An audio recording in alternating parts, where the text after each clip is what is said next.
Hey there guys and gals, Anime Dude here, and I know it's been a while, but I think there's a pretty good reason for it. I mean, yeah, I guess I have been streaming like every day over at twitch.tv/theanimeDudeYT, but that's not the only reason, okay? The main reason is that I love shonen manga, and I mean I really do love it. I'm such an absolute shonen scrub, it's not even funny. And here recently, I decided to challenge myself in order to start making a video like this on an annual basis. In order to do so, I had to get caught up on every manga currently serialized in Weekly Shonen Jump, and that was kind of a crap ton of reading. It took a really long time, and I don't feel like most casual fans feel the need to go that far. And I mean, why would you? That's what us anime YouTubers are for, right? Please like this video and subscribe. I'm desperate. This was a lot of hard work. I mean, getting back on topic. The landscape of Jump is constantly changing, and many series struggle just to stay serialized for a year. So for most people, navigating that landscape in order to find out what series suits them best, or finding out which series is going to be the next big hit so that they can brag to their friends that they liked it before it was popular, whichever the case may be, it's too much work. Some of you actually have lives. I'm aware of that, so no need to worry. This video will be relatively short, simple, and spoiler free. Through it, you'll hopefully get an idea of what all manga in Weekly Shonen Jump might appeal to you. Though a heads up, these rankings are for all the manga currently serialized as of March 2020. That's right, I didn't make it before the new year. Not even close to New Year's, but I'm only a few months off from my goal, right? So only a few of the series I read with the intention of making this video have been cancelled since, and they're not going to be on this list, so F's in the chat for them. Also, needless to say, the rankings I'm discussing are based solely on my own incredibly biased opinions, which basically makes them official because I'm always right, and congrats, you get to see them first, you lucky dog. But still, let me know your favorites down in the comment section below. Even if you're wrong, I still want to know. Oh my god, that rhymed. Accidental bar, I'm coming for you, Rustage, new anime rapper in town. 50,000 likes on this video and I will do a Rustage diss track, and that's not gonna happen. Let's just get to the rankings. So starting out, I'm going to go ahead and throw Hunter x Hunter in at the bottom of this list because while I love it, it's serialized on an irregular basis, so it doesn't really feel right comparing it to other series that are running week to week. This by no means represents the quality of the series, it's one of my all-time favorites. I just really wanted to mention it without fully throwing it into the rankings. Okay, so it wasn't easy deciding a manga that deserved to be the lowest ranked, and Zipman is early enough in its run to where it could maybe get better, but if I was a betting man, I honestly bet this manga will get cancelled before the year is up. We have a pair of brothers. One is basically a teenage Tony Stark / Elon Musk, and the other looks like a mix of Tetsu and Bakugo. The latter of those two is basically our main character, and despite how I described his physical appearance, he acts more like a combination of Deku and Bakugo. Yeah, I know, weird combo, I wasn't really sure how else to describe him. He's a nice guy who helps others constantly, but because of his scary looks and demeanor, people assume he's a delinquent more often than not. He's kinda like the main character from Toradora if you've seen that. Anyways, I had a crap ton of fun memeing the crap out of everything in this series live over on twitch.tv/theanimeDudeYT, cause yeah, I sometimes read the new manga on stream, and I think that warrants a shameless plug. So yeah, me and the Twitch crew were reading the first chapter when, brace yourself, cause my god, Truck-kun made a majestic appearance, and by that point we were kinda hoping it would turn into an isekai or something, cause it definitely would have been way better that way. So basically this is like a new hero manga, but the plot feels very rushed and sloppy, and to be honest, it doesn't even feel fair to compare it to My Hero Academia. I'm sorry to any Zipman fans out there, but at the moment, it's currently my least favorite manga in Weekly Shonen Jump, and I don't see it lasting very long. Alright, so when I say this is a ranking based on my own personal preferences and opinions, I don't feel like any of the ranks necessarily embody that as well as this one does. Jujutsu Kaisen is pretty popular as far as I can tell, and it's made it well past the year of serialization that most series in Jump strive for. It has an anime in the works too, and from what I've seen, people are getting excited about it. As far as the plot goes, the main character is straightforward and athletic, and through a strange little series of events in the beginning, he winds up fighting these demon spirit things called curses alongside Jujutsu users. Oh my god, I don't know why I have so much trouble saying that. Anyways, that plot summary probably doesn't mean much to you aside from the fact that this is a battle shonen. However, in complete honesty, I can't pinpoint why I don't enjoy this series. It's pretty generic in some ways, sure, but it has one of my favorite characters in recent shonen. That's right, keep an eye out for Satoru Gojo Sensei when that anime drops. He's a freaking mad lad among mad lads. But seriously, for some reason, I haven't really been able to get into it, despite how I try, and when the weekly chapters drop each week, I've gotten to a point where I kinda dread reading the new Jujutsu chapter more than anything else. If you haven't given this series a try, then you may like it. I honestly feel like it'll be pretty popular. But sorry Jujutsu fans, while I still hope the anime adaptation turns out well, I'm still gonna have to put the manga in 19th place. Undead Unlock is a series that's pretty dang new, and I could honestly see it maybe moving up these rankings by the time I do an updated version. That being said, I could also see it getting cancelled here after a few months. Neither would really surprise me. This manga wasted no time getting serious, as the tone between the top of the first page and the bottom of the first page shifted drastically. It gave us a look into the main heroine's tormented psyche and how she was fed up with her own circumstances, and then it turned her into fan service after the flip of a page, so I don't know. You see, anybody that makes skin-to-skin contact with her has terrible stuff happen to them. But luckily, the main character is an undead guy that basically seems immortal and he regenerates whenever he's hurt.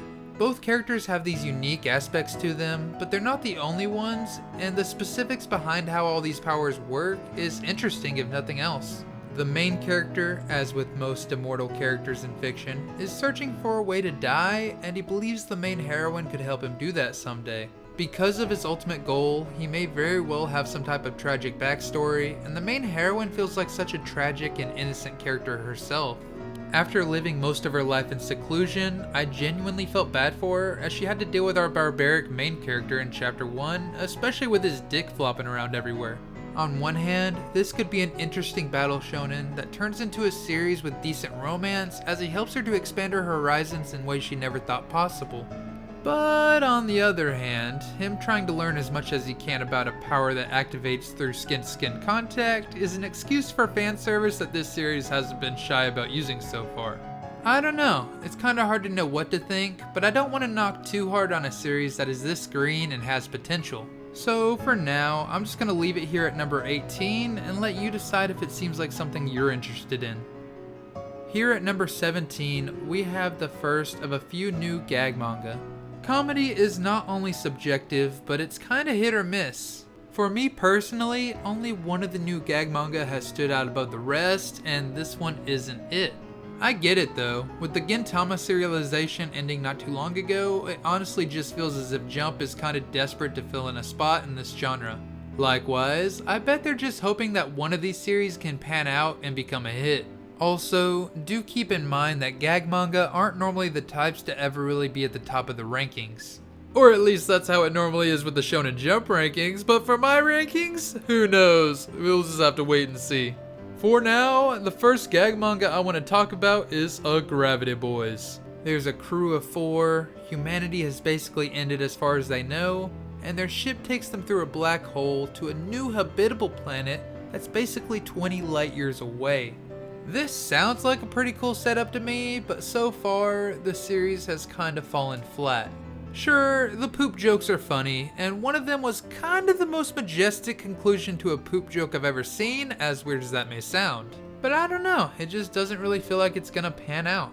One solid source of humor it has is the fact that they're all dudes, with one being a trap that acts kinda girly, yet hates being treated as a girl, but that's gonna get old soon, right? I mean, Baka to Test is one of my favorite comedy anime of all time, and it pulled off the trap humor pretty well, but it didn't feel like it was relying on it as a crutch as much as this series has.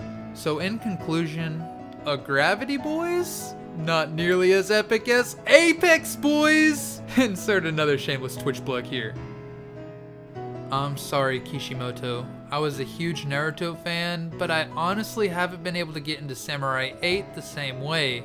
It's not necessarily bad. I mean, I find it pretty interesting all things considered, but I probably wouldn't have caught up with it if not to make this ranking video. It's a sci-fi manga where the main character grew up pretty feeble, played a lot of games, and only had his life supported by his father and the machinery that he was plugged into. Once he becomes a special mechanical samurai thing though, the fate of the universe is partially in his hands. It has its moments, but it's definitely no Naruto, and it wouldn't surprise me if this was cancelled before the next ranking video I do. Okay, so Guardian of the Witch kinda gives me some Attack on Titan vibes in a really basic sense. Like, there are cities with walls and stuff, people inside the cities, evil monster things outside of said cities, and we quickly find out that people are sometimes turned into the evil monster things. Or at least that people are turned into witches who are used to fight the monsters, but then eventually turned into the monsters themselves. I don't know, that all kinda sounds like spoilers, but this series just started and that's all basically chapter 1 stuff. Everything is dropped on us pretty quickly, and Attack on Titan is probably a terrible comparison, but I honestly don't really know what to think of this series just yet.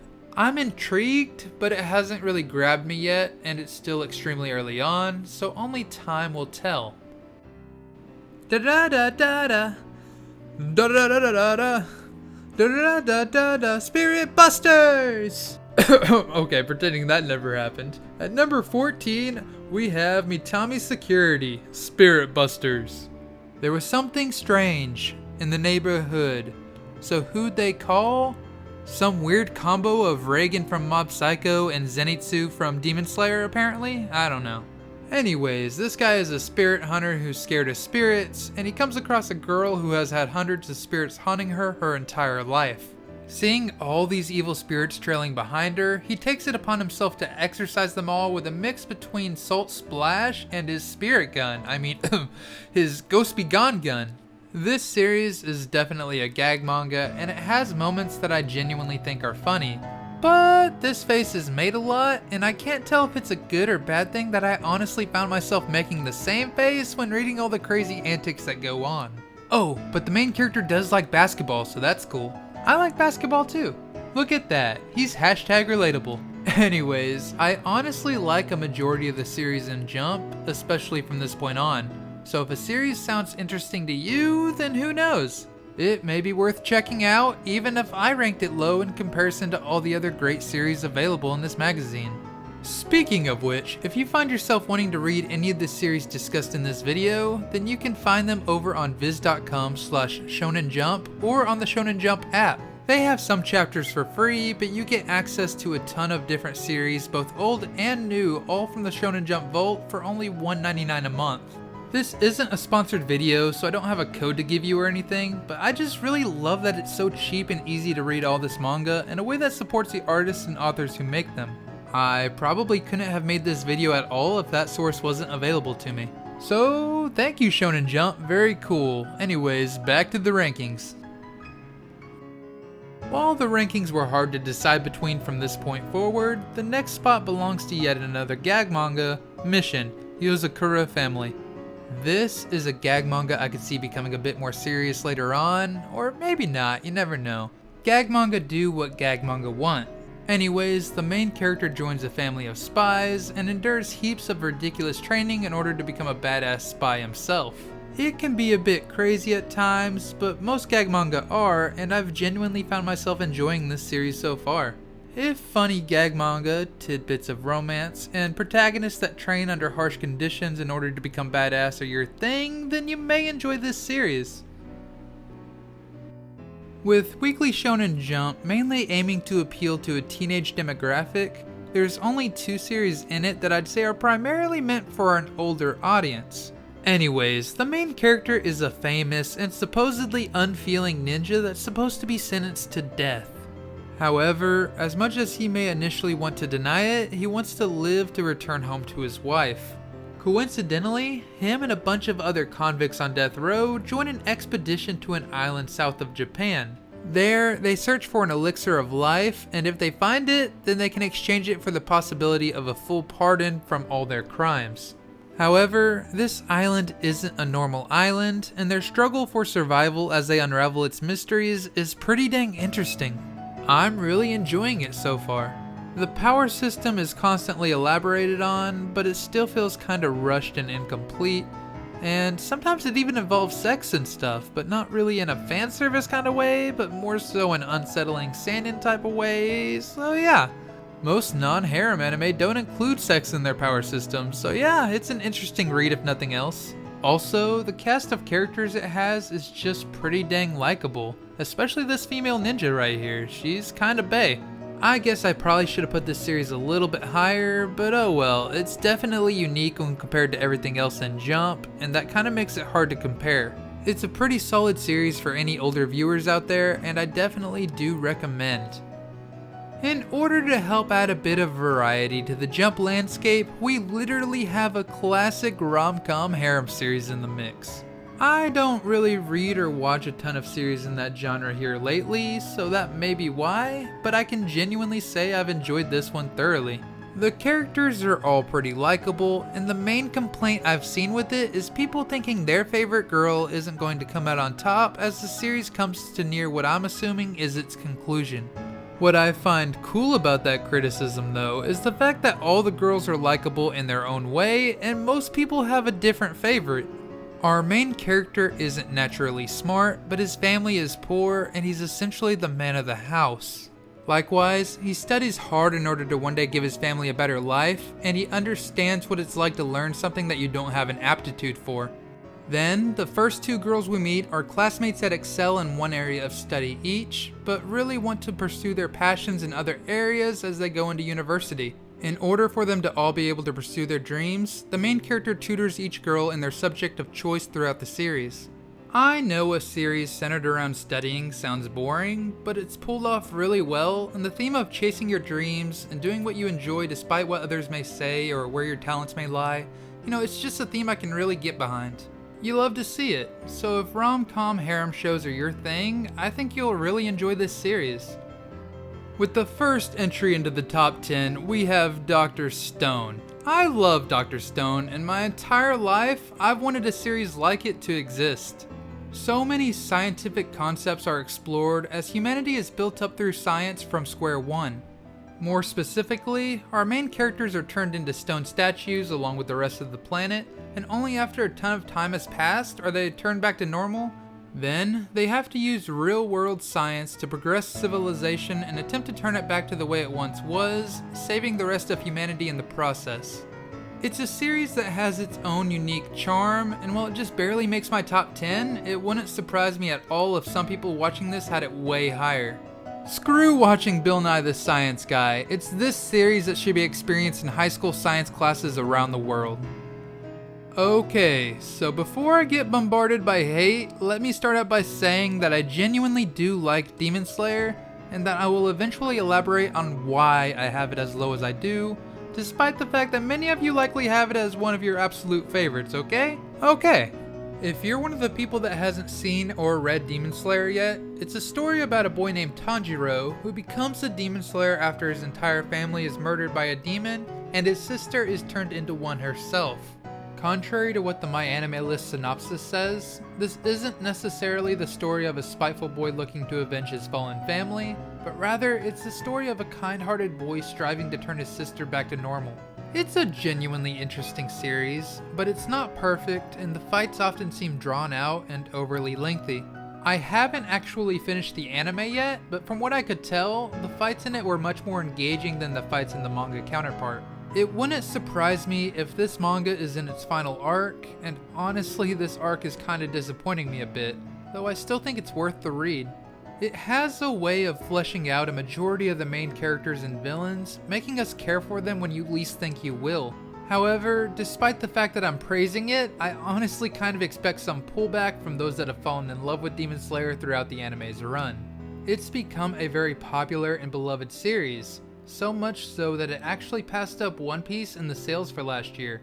Likewise, it wouldn't really surprise me if one of the many Demon Slayer fans disliked this video as soon as I said it wasn't perfect, or heck, maybe they did it as soon as they found out I had it at number 9. However, I do want to elaborate on that a bit, so hopefully we can turn that thumbs down upside down. To do so, I want to go ahead and cite an article from the Anime News Network where the Jump editor-in-chief explained what was so unusual about Demon Slayer's success. Anime often boosts the sales of the manga counterpart, and with streaming and simulcasting being such a mainstream way for people to watch their anime now, not to mention the internet's tendency to hype up things that become popular, Demon Slayer's sales boomed after the anime finished airing, making it one of the biggest hits in Jump. With that being said, it was serialized for 3 years before that, and it was never anywhere near that popular leading up to the jump in sales. While the same could be said for most manga, I simply feel as if the boom in sales wouldn't have been so extreme had Ufotable not given us a wonderfully animated adaptation that took the series to another level. Now, from a personal standpoint, I personally couldn't care which series beat whichever others in sales, or how popular they are. I just care about what's good. From my time reading Demon Slayer, I did think it was good. Top 10 in the current Jump landscape, in fact. But I just couldn't bring myself to put it any higher than that. That could very well change by the time the series concludes, and I still urge you all to check out the series for yourselves if you haven't already. But for now, I'm gonna leave Demon Slayer here at number 9. Here at number 8, we have a really new series that captured my heart almost instantly, and that series is Mashle, Magic and Muscles. So basically, we have a magical Harry Potter-like world where those who don't have a seal signifying their talent in magic are often killed. However, an old man saves our protagonist as a baby, raises him in the woods, and has him work out a ton every single day. Of course, then he becomes a complete and total Chad. Who needs magic when you have muscles? This is pretty much a gag manga so far, but it's giving me some One Punch Man / Mob Psycho kind of vibes, and I absolutely adore it. Since it's so new, I couldn't really justify putting it any higher than this, but my expectations are through the roof. Should all go well, this series is gonna be big. Mark my words. At number 7, I have the one and only Black Clover. I'm sure many of you don't need me to tell you about this classic battle shonen, but we basically have a world of magic and our main character is born with none. I kind of feel like we just talked about this. It's probably just my imagination. Anyways, people look down on him because of that, but he works out a ton with dreams to become the Wizard King anyways. Then, when everyone else gets their spellbooks, he gets one with an anti-magic sword that would not only be useless to anybody else, but it would be useless to him had he not trained his muscles every single day. It's a great classic battle shonen that uses a lot of old tropes, but executes them extremely well. It keeps things hella fast paced, has extremely relevant and badass women characters, and makes the main character train hard for his success. Not a perfect series by any means, but it's really fun and I'm always looking forward to the next chapter. Alright, so there's this little series called Chainsaw Man, and I'm gonna need you guys to stop sleeping on it because it has kept me thoroughly entertained. Remember when I said that Jump had 2 manga in particular that are mainly aimed at an older audience? Well, this is the other one, as it's had a couple of chapters where you need to be 18 and logged in just to read them. There's some really lovable characters in this series, especially the main character, and no one is really safe throughout it. I don't really want to spoil anything about the plot, but the story is pretty simple more often than not. There's no shortage of action or comedy, and it does both incredibly well. The world and the rules in it are pretty fascinating, and I honestly can't wait to learn more. I kinda feel like I'm cheating you guys by not explaining the plot, but I mean, even if there was no plot, there's a man fighting with a chainsaw. He's a chainsaw man. What more do you want? Unless it concludes its story on its own at some point, or it suddenly falls off in quality for some reason, I could see this being one of Jump's new flagships for the foreseeable future. Definitely recommend read Chainsaw Man. Okay, so top 5. Act Age was one of the biggest and most pleasant surprises I had when reading through all of Shonen Jump. Because I absolutely love this series, I just know it's going to be a major hit if it receives a good anime adaptation. As fun as classic battle shonen can be, a series that centers around acting is not only a cool and refreshing concept, but it's one I haven't really gotten to experience since Skip Beat. However, while it reminds me of Skip Beat in some ways, such as the fact that it has an insanely strong-willed female lead that's likable as all hell, it still manages to be incredibly unique. While Skip Beat was a shoujo with romantic undertones and comedic moments, Act Age takes a bit of a more serious approach. Yonagi, our main heroine, is pretty much a natural at method acting, which is where the actress aspires to complete emotional identification with the part. However, method acting to such an extreme can cause a lot of issues. For one, it can cause someone to struggle with their sense of self, which can be potentially devastating from a psychological perspective. Likewise, she's essentially on a journey to become an actress while strengthening her own sense of self as an individual outside of acting. Each movie, play, or whatever she takes part in tends to be explored on a deep analytical level that often overlaps with the journey of the characters. I don't really want to spoil too much of what makes it so amazing, but I definitely recommend you check this series out for yourself. If the anime adaptation that it gets does it justice, then it'll be the talk of the community before long anyways. While the first arc in The Promised Neverland had its own charm, the series has done an amazing job of keeping me invested and on the edge of my seat throughout the entirety of its run. While the first season of the anime was incredibly well done, the manga was much more in-depth and detailed. Likewise, I don't really feel comfortable saying that the anime did it a ton of justice, despite the fact that the anime was damn good. To be clear, that's not me trying to knock on the anime or the studio or be a manga elitist or anything like that. I'm just struggling to express how well this story flourishes in manga format. It is freaking good. Sure, it can be a bit naive and idealistic at times, but it's another one of my favorite series in the current Jump landscape, and recently it seems like the new chapters just can't come out quickly enough. So to anyone that hasn't experienced this series yet, or to anyone that's an anime only, I definitely recommend giving this series a read. This series is in its final arc, so now is as good a time as any if you want to get caught up. I'm a major fan of sports manga, so I may be a bit biased, but this story about high school boys volleyball has quickly captured my heart. It has worked its way into my top 4 sports series of all time. Since I've seen a lot of sports related series and may even have some nostalgia bias, that means most of the Haikyuu fans you talk to will probably have it in their top 2 or 3 at the very least.